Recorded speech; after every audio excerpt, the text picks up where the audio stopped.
Bonjour et bienvenue, c'est le brief présidentiel 2017. Aujourd'hui, mercredi 5 octobre, Emmanuel Macron est l'ennemi public numéro 1. Hier soir, l'ancien ministre a fait un pas de plus vers une candidature. Il a surtout tapé contre ses futurs probables adversaires, Nicolas Sarkozy et Alain Juppé en tête. Ce matin, François Baroin lui adresse la réponse la plus violente.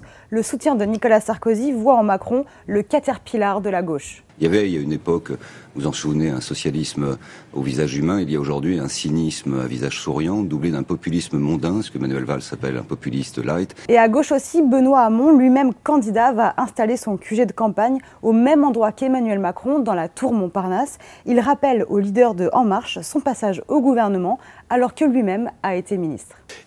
Emmanuel, c'est un peu la créature de François Hollande. C'est quand même, moi, j'ai plutôt de l'affection pour lui, mais c'est une créature d'abord de François Hollande et de ce système. Et c'est compliqué quand on est une créature de François Hollande de dire qu'on va tout changer. Je pense qu'il perpétuera le système bien plus qu'il ne le transformera. Et pour Michel Sapin, Emmanuel Macron, c'est un petit peu Ségolène Royal en 2007, mais en moins bien. C'est vraiment faire du soi-disant neuf avec du vieux, avec des paroles qu'on a déjà entendues, avec des propositions qu'on a déjà entendues. Je peux dire que je les ai déjà entendues en 2007, mais avec parfois plus de talent et plus d'intuition de la part de la candidate socialiste à l'époque. Hier, Arnaud Montebourg, le défenseur du Made in France et l'ancien entrepreneur, a passé plus de 2 heures au salon des micro-entreprises à Paris. Boosté par les sondages, le candidat a fait campagne sur un thème qu'il connaît bien. Arnaud Montebourg, vous visitez le salon pour la première fois. Vous avez porté quel message aux entrepreneurs ? Merci. Ah, alors, le salon des entrepreneurs. Ça, c'est sérieux. Ça, c'est sérieux. Non, mais ça, c'est d'actualité, vraiment. Ça, oui. Il ne faut pas laisser le sujet à Emmanuel Macron, en plus. Je ne sais pas. Ce que je sais, c'est que le message pour toute une génération, ceux qui sont sortis du métier de l'entreprise, qui sont là à transmettre leur savoir, et toute une génération qui a décidé de créer son propre emploi dans un univers désespérant où il n'y a pas de travail, ont décidé de créer leur propre activité économique et d'en vivre. Ce sont des audacieux qui créent l'avenir du pays. Dans un univers où on a peur du risque et on s'en protège, voilà des gens qui l'affrontent. Ce sont un peu les pionniers de la Nouvelle-France, technologique, industrielle. Et je voudrais faire observer, comme message d'optimisme, que la France est un des grands incubateurs du monde. Ce salon est porté sur l'audace. Est-ce que vous allez faire une campagne audacieuse ? Je crois qu'elle l'est déjà. Et vous l'avez vous-même ressenti. On fait efficace, hein ? Même le Figaro est content. Nicolas Sarkozy est en meeting ce soir à Toulouse. Alain Juppé est toujours en déplacement en Corse. François Fillon est à Montluçon. Bruno Le Maire prononcera un discours à Vichy. Et Jean-François Copé est au salon de l'automobile à Paris. La députée Nathalie Kosciusko-Morizet va passer la journée à l'Assemblée nationale.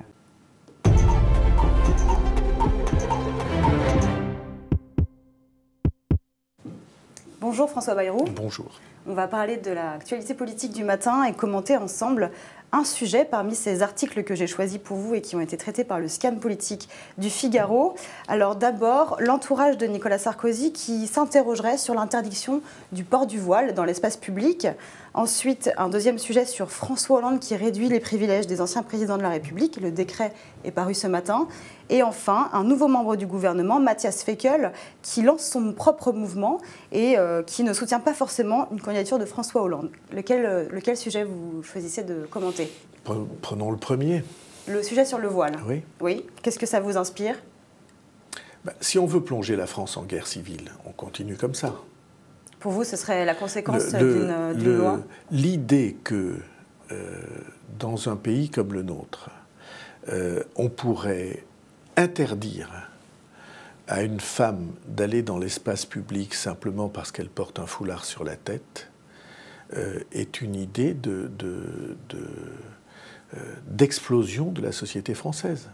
Pour vous, ça relève de l'irresponsabilité politique. D'ailleurs, ça n'aura pas lieu, je vous le dis. C'est pas possible. C'est impossible pour toutes les raisons du monde. Par exemple, c'est impossible parce que nous avons des relations internationales avec beaucoup de gens qui viennent du Moyen-Orient et de femmes qui viennent du Moyen-Orient ou qui viennent de l'autre rive de la Méditerranée. Bon, c'est impossible parce que chez nous, une femme a le droit de choisir la manière dont elle s'habille pourvu qu'elle respecte une règle qui est de laisser le visage à découvert. Là, on a une loi pour des raisons de sécurité. Troisièmement, on va interdire aux religieuses catholiques de sortir avec un voile? A priori, ça s'appliquerait uniquement au voile islamique. Ah non, non. Alors ça je vous assure, ce serait encore plus dingue hein, qu'on dise « j'accepte un voile, mais pas l'autre ». Ça serait délirant. Je le dis d'autant plus que c'est moi qui ai pris la circulaire sur le voile à l'école. Parce que c'était l'école. Et parce que c'était le jeune âge et que ça voulait dire quelque chose sur l'importance de la vie en commun à l'école et du respect d'un certain nombre de principes. Et ça n'était pas une décision facile à prendre. Et donc, on est dans une espèce de surenchère. Oui. Est-ce que ça intervient dans la campagne? Tout ça, c'est pour la primaire. Oui. Tout ça, c'est pour la, entre guillemets, primaire. L'électorat bien à droite. Qui est de plus en plus primaire au fur et à mesure que l'on voit des propositions de cet ordre. Donc, ça n'aura pas lieu. Oui. Mais si quelqu'un y pensait sérieusement, alors il prendrait de graves responsabilités une grave responsabilité contre l'unité de la société française et le respect réciproque que l'on doit se porter. Merci beaucoup François Bayrou et à demain. Un nouveau membre du gouvernement prend ses distances avec François Hollande, c'est Matthias Fekl, le secrétaire d'État au commerce extérieur. Il a lancé son mouvement hier soir et il refuse de s'inscrire dans un soutien automatique à la candidature de François Hollande. Merci à tous et à demain.